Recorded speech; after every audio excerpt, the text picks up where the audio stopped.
be here a little shorter show than normal because the Yankee game's going to start a little earlier tonight. Keuchel against Severino. Mets tonight. Vargas, that's something to look forward to. Nothing like getting him back early. So Yankees, Mets, Yanks with a big win. Gaudy with some heroics. Torres with some heroics. Yanks beating up on that Houston Pen again. Big win for them out of nowhere last night. A game that really you thought was completely over. And that's where we are right now. Anthony in Bridgewater starts us off. What's up, Anthony? Hey, Mike. Thanks for taking my call. Yeah, what's up? Glad you're back, man. So great to have you back on the radio. Thank you. What's happening? So, listen, I agree with you, but I disagree on the other point. To me, it's weird. The Mets keep you interested a little bit because they have leads in these games, and then they blow it. And then you think for a second, well, if they can get this pitching right, if they can get the bullpen situated a little bit, I mean, they're leading without most. If you think about that, Mike, they played the Brewers, and they're playing this week against another good team, and they've had the lead in most of these games in the 7th, 8th inning. So if they can get that right, and then you have Setzer and Frazier coming back. But the one thing I disagree with, and you said it yesterday, about Machado wouldn't come here, blah, blah, blah. Machado would come here if the Mets gave him the most money. Let's be honest, Mike. And let me just hear me out before you cut me off. The Mets are not going to blow Machado away with more money than someone else. It's going to be close if it's the Mets, and he's not going to pick that franchise over the other franchises. Mike, let me ask you this, and I just want a simple answer. Yeah, right. Why wouldn't the Mets go? Why don't the Mets do it? Why don't the Mets go after the big-time guy and give him the big-time money? Why?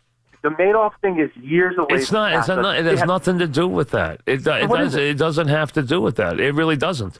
Because the Mets have made it that their big stars are pitchers, first of all. And that's how they're not even paying them, Mike. Well, they will be paying them very soon, though, and that's part of their plan. And their plan is not to blow somebody away with an astronomical amount of money. Now, they did give Cespedes a lot of money, but I don't see them outbidding. And there's other guys. Machado isn't to me at least, the end-all be-all where it's got to be him or nobody else. I don't see that with him. I really don't. I don't treat him that way, to be honest with you. I don't think he's automatically the only player on anybody's list. Well, the other thing is too. I mean, don't give the Wilpons credit for Cespedes either. Again, that was one of the things you were on. You were all over them at the end of the year if they had to resign. I didn't make them sign Cespedes, though. They signed Cespedes. I mean, I don't make them sign Cespedes. But nobody makes them. But nobody makes. Yes, I thought they needed to resign him, but nobody makes them resign him. They have to decide to do it themselves. I know that, but it's like I feel like every time it has some kind of pressure from the radio, pressure from fans to do something rather than just want to put it into their team and win. It makes. I think there's money. You see, they look at things a little differently, and you can say it's wrong, and you have every right to say it's wrong. But their theory is, we want to see a year where we're good, and then we'll put our resources together and then add to the payroll in the middle of the season when we have a reason to. When we see people coming to the ballpark and we're competitive, and then we take off from there rather than do it at the start of the year. Now, you want them to do it at the start of the year, which is not unfair, but that's their premises. Because I said to them, guys, if you're in it, do you have money to spend? Yes, we have money to spend. If we're in it. They probably won't be in it, though. Not to anybody's satisfaction. I mean, plus they've had a million injuries again, which is, I mean, things are supposed to get better, but these injuries with them are weird. I mean, they really are. I mean, sometimes they're just weird.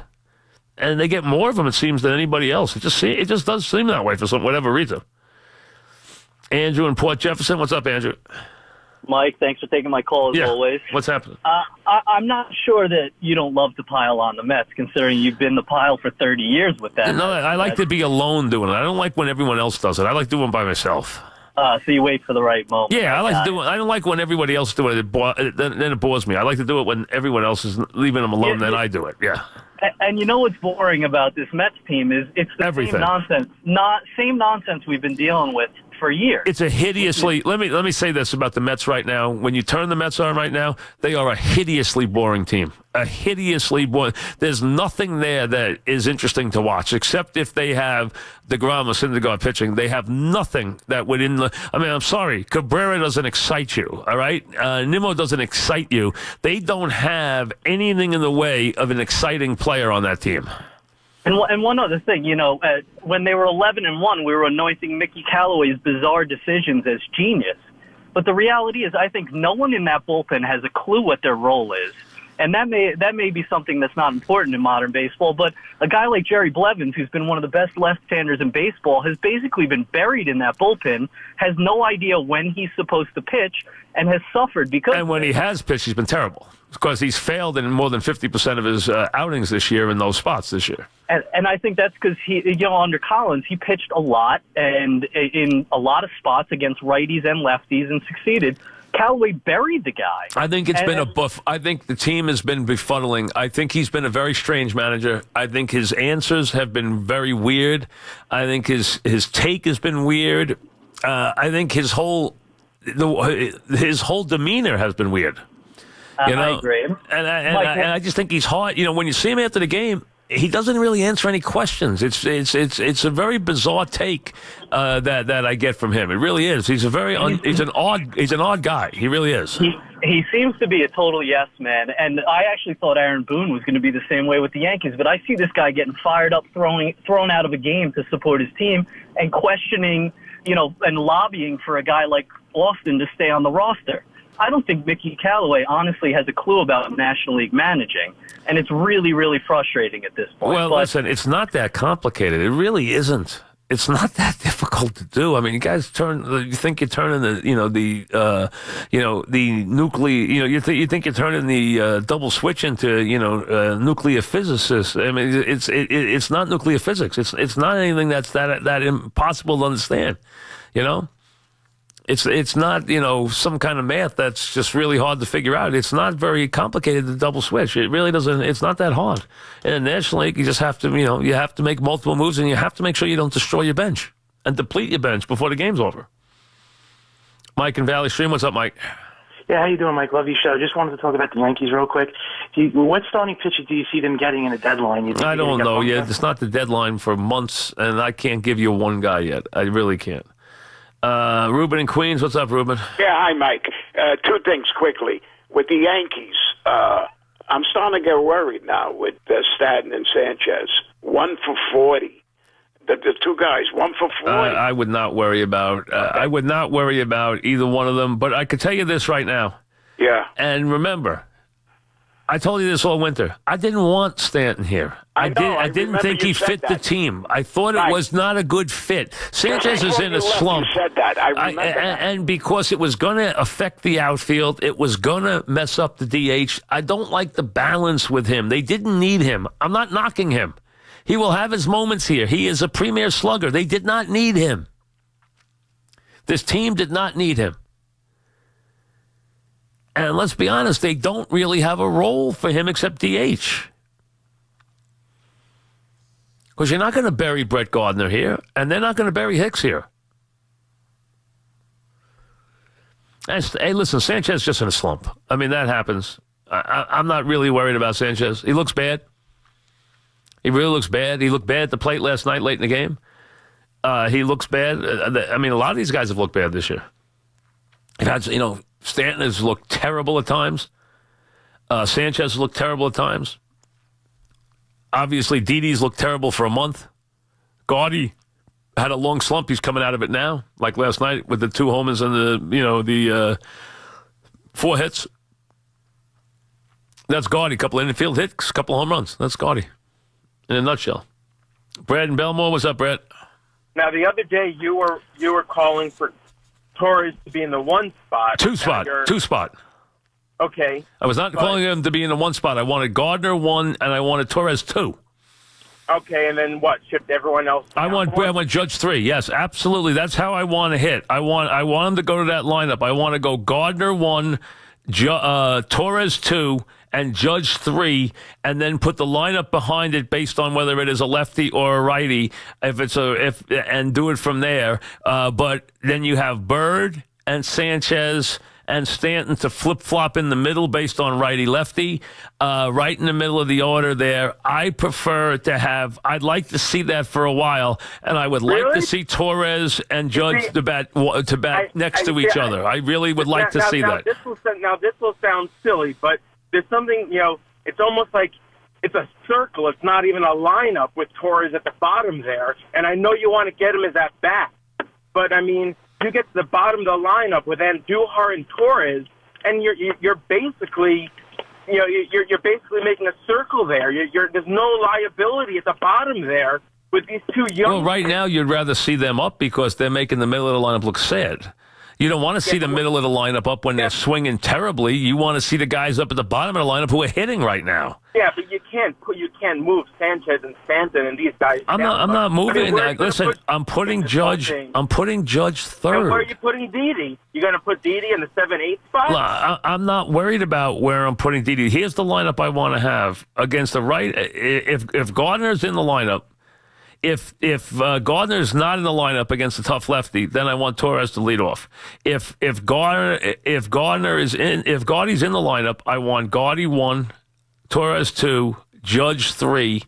I'll take right now Bird 4, Sanchez 5, Stanton 6, Didi 7. I have nothing wrong. I have no problem with that lineup. And then Hicks and then Aggie. I have no problem batting him 6th or 7th. Absolutely not. Not even an issue a little bit right now. Absolutely no way. Didi right now, the way he's playing, doesn't deserve to hit better than that right now. I'd rather put Gardner 9 and move Torres to No. I like Gardner at the top for a couple of reasons. Number one, he's got speed. Number two, he sees more pitches than anybody in baseball. He and Judge are 1-2 in the number of pitches seen at the top of the order. They see a ton of pitches. You want a guy at the top who sees pitches. He beats out hits. He's got speed. I'd like to set the table with those two in front of Judge, and I think Torres and Judge together would be murder on opposing pitches because they'll see pitches. Torres sees pitches. Torres uses the whole field. Judge uses the whole field. I think right now the two guys in that lineup nobody wants to pitch to are Judge and Torres, and I want to put them back-to-back. Altuve and Correa bat back-to-back. Torres and Judge should bat back-to-back. Put Gardy 1, Torres 2, Judge 3. And put your lineup together there. If Didi's hot, you move him up. If Bird's cold, you move him down. If Bird's hot, you move him up. If Stanton's hot and it's a lefty, you move him up. You can play with the other guys 4, 5, 6. I'm not worried about what order they are. I'm not worried about Sanchez hitting. He's going to hit. I'm not worried about any of those guys. I'm not saying to bench any of those guys. I don't have a problem with any of that. I just want to go use the guys at the top who do different things, who use the field, who are legitimate. Torres is a legitimate 300 hitter. He's going to be a legitimate 300 hitter. I mean, you can see by his approach. He uses the entire field. He works counts. He does not get beat. He stays back on the ball. Even when he doesn't have a good swing, like against Verlander the other day, when he doesn't even have a good swing, he still puts the bat on the ball. He still hits the ball in the outfield. He still makes that's what you have to do. That's what good hitters do. They aren't off balance. They don't get beat a lot on good pitches. They're able to fight them off. They're able to do a good job in that regard, even against really good pitching. I mean, from that standpoint. So, here's what I like about Torres. His on base percentage is high. He's getting a lot of hits, but also he's walked 10 times in 100 at bats. That's good. That takes his on base percentage from having a 330 hitter, takes him up to 395 because he gets some walks. I want guys there that'll take pitches. I want guys that'll use the whole field. He's young. He's aggressive. I like Gardner, Torres, Judge is how I'd like to see it. I don't want to see Torres batting in the middle of the lawn. I don't want to see him 5th and 6th in the lineup. I want him to bat 2nd, and I want Judge to bat 3rd, and I want if Gardy's not in the lineup, then just slide everybody up. Just put Torres 1 and Judge 2, and then slide your guys underneath that. If Gardy's not in the lineup, if Gardy's in the lineup, put him 1. Against a righty, put him, or against lefty, put Gardy 1, Torres 2, Judge 3. That's how I want to see the lineup done. Dan in Bergen County, what's up, Dan? Mike, welcome back to the radio. Thank you. What's happening? Well, Torres, both hits last night. Certain Yankee middle infielder going the other way. Who are you thinking of? I'm sitting there thinking I have not seen that swing. He's not really. He's not Derek Jeter. He's got more power. He has more power. But when you saw that swing, right. Tell me you didn't think of that. Well, he uses the whole field. I don't try to compare people to Jeter, but listen, this is a very accomplished. This guy reminded me more of Alomar than anybody else. He reminded me more of Alomar than he did Cano. He reminded me more of Alomar than he did Jeter. I see him as someone who's got a lot more pop than I thought. He's got a lot of pop. Got more power than Jeter. Oh, a lot more power than Jeter. A lot more power. But he uses the whole field. He uses the whole field, and he'll take pitches. See, he'd be a perfect number 2 guy. He really is. I love him up there. I like him and Judge together. The Torres-Judge idea is a great idea. I think they should bat. I think they should bat 1-2. I think they're the best hitters. Judge has become an accomplished hitter. He uses the whole field. He's very comfortable at the plate. He does a great job. He sprays the ball around. Really does. I mean, he can hit the ball out of any part of the ballpark, too, which helps a lot in any direction. Chris in Connecticut. What's up, Chris? Mike, how are you? Good. What's happening? Quick comment on the lineup that you just mentioned, and then I got a question on the Yankees and the Astros. Mm-hmm.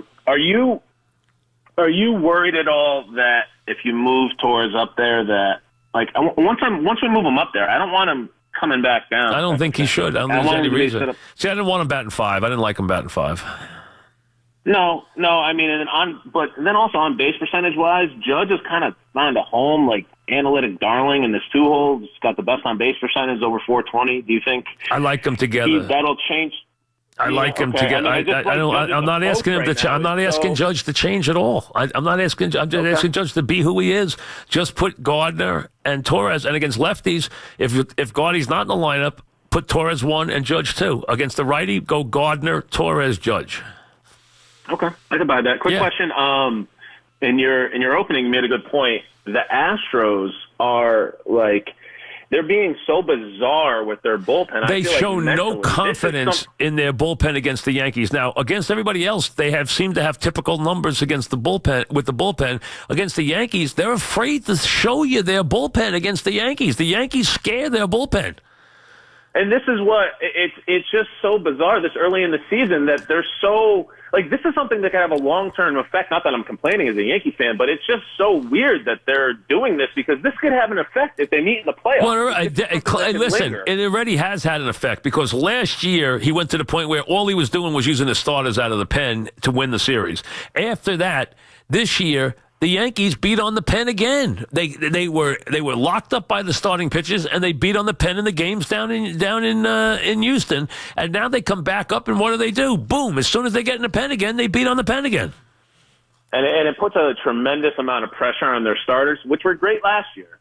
Now, if obviously down the road, if our starting pitching can match them, it's like we almost have the advantage. I don't want to say that a team that has as much success as they have managerially they're screwing things up, but I just don't get it. So I don't get what they're looking at, what they're doing specifically against the Yankees. To me, their bullpen, their manager shows no confidence in their pen against the Yankees. It's almost like he's saying, listen, I know we can't be ourselves. We have to come up with a different idea here. And he lacks confidence, and I think it trickles down to those pitchers. You think the players are feeling it? Yeah. I think their bullpen absolutely feels it. I think the bullpen absolutely sees that he deals with them differently in the Yankee series. Absolutely. I think he's got his bullpen all messed up against the Yankees. Completely. He has since last year. And it showed early this year down there, and it showed up here again. Their bullpen has been incredibly bad against the Yankees. Sully in Holtzville, what's up, Sully? Hey, Mike, how are you? Good, what's up? I love that lineup you're talking about, just as an aside. Last night, going into the bottom of the ninth, I saw it was going to be Andujar, Torres, Gardner, Judge, and Bird, and I love the chances with those 5 guys coming up. Listen, let me ask you something quick, and I don't want to come out like the gluttonous Yankee fan that has to have every player. I really agree with your assessment of Harper as opposed to Machado. And if the Yankees had the big opening, I would rather see Harper on the Yankees than Machado. They don't have the big opening because of what they've done here with Stanton, which, again, I agree with you, not the right move. I didn't feel it was the best long-term interest. Stanton's the Southern California guy. I don't think he loves his New York experience. If he comes back and has a decent year, 35 and 100, 35 and 90, what do you think? Is it how far out of the realm of possibility for the Dodgers to become interested at Stanton and basically get him from the Yankees for a song and open up that spot for the Yankees to go after Hawks? It's possible. I wouldn't say impossible. There's a couple of things that are possible. It's possible that the Yankees would reshape their infield with Torres, who you hear whispers is the best shortstop in the organization. What if they put, now listen, everyone loves Didi. He's a fan favorite here, and he's done a great job since he's been here. But remember, he's going to start to get a lot of money. What if, forget bringing Machado here, what if your infield was Torres, Andujar, and Drury, and then you went and got a big outfielder that was left-handed, and you put Torres at shortstop, who you control for years, and instead of paying Manny Machado a fortune to come and play on the infield, what if your infield is Andujar, Torres, and Drury, or someone else on the infield along with Bird, and then you go get a big outfielder? And then slot Gotti as your fourth outfielder, and then you go with a big outfield of Stanton, Harper, and Judge. And Harper is made for Yankee Stadium. He's got star quality. He's left-handed. He's made for Yankee Stadium. Harper is a Yankee fit much more than Machado is a Yankee fit. Absolutely. And the thing is, doing that, what you are suggesting there, doesn't put them crazy over the cap. No, because they could do, and listen, they could get a good pitcher, and they could get a really good pitcher for Didi. I mean, Didi's a really good player. They could get a really good pitcher for him and put Torres at shortstop. Now, I'm not saying I have to get rid of Didi. I'm saying this is an option of how you play it. There are a lot of ways to play this. But Torres is a kid who could be a future superstar at shortstop as well as second base. You want him up the middle with those numbers rather than the corner, because there are other guys who can play on the corner. Playing up the middle with those numbers makes you one of the best players. So, and especially if you put him at shortstop. So I'm not saying it has to happen. I'm saying these are all options that the Yankees have. Back after this.